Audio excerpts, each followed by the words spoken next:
Réflexion philosophique, spirituelle d'une autre vision du monde vers le chemin d'un futur plus radieux, plus fraternel.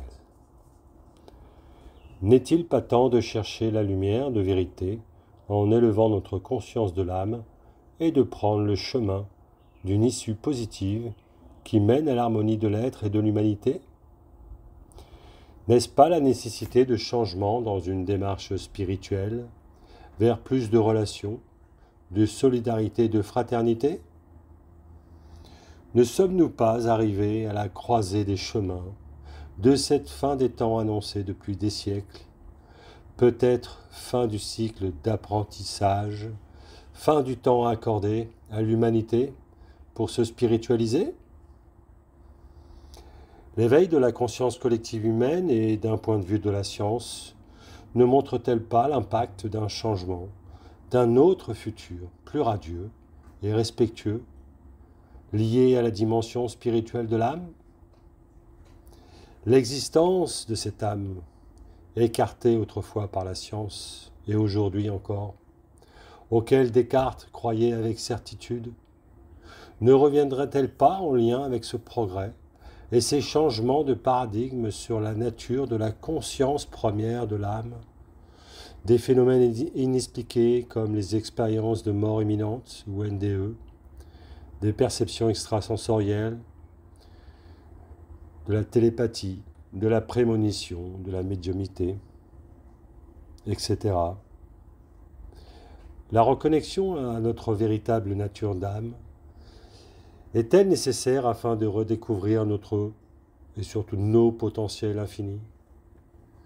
Cette âme en transition qui expérimente l'incarnation de la matière ne s'est-elle pas perdue dans l'illusion du corps physique, ne se reconnaissant plus elle-même? N'est-ce pas aussi comprendre que l'âme, qui s'est identifiée à la personnalité du corps de matière, agit et se comporte à son insu, par un programme inconscient, conditionné, programme antérieur, qui définit et contient la mémoire de son vécu passé, mémoire de croyances, de pensées négatives, de préjugés, de ressentiments, de peur, de souffrance et de traumatisme. Hélas, seule vérité auquel nous restons fidèles. Dans ce contexte, avons-nous un réel libre arbitre? Probablement oui. Mais ces choix, sont-ils conscients? Ou sont-ils conditionnés par nos croyances? La clé ne serait-elle pas dans justement le déconditionnement de notre passé et développer à nouveau nos intuitions, nos talents créateurs? La loi universelle, immuable de cause à effet, pourrait-elle expliquer pourquoi souvent rien ne change dans nos vies et que les choses se répètent? Avez-vous entendu parler de la puissance de la pensée créatrice?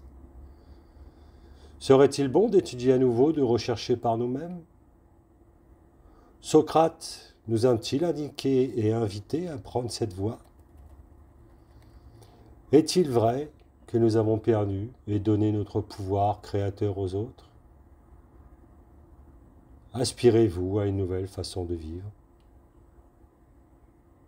À la lumière de cette période particulière, sans précédent de notre civilisation, en perpétuelle évolution, ne serait-il pas le moment d'ouvrir un nouveau chapitre de votre vie pour apprendre, progresser davantage sur vous et sur le monde, car l'histoire atteste que tout change.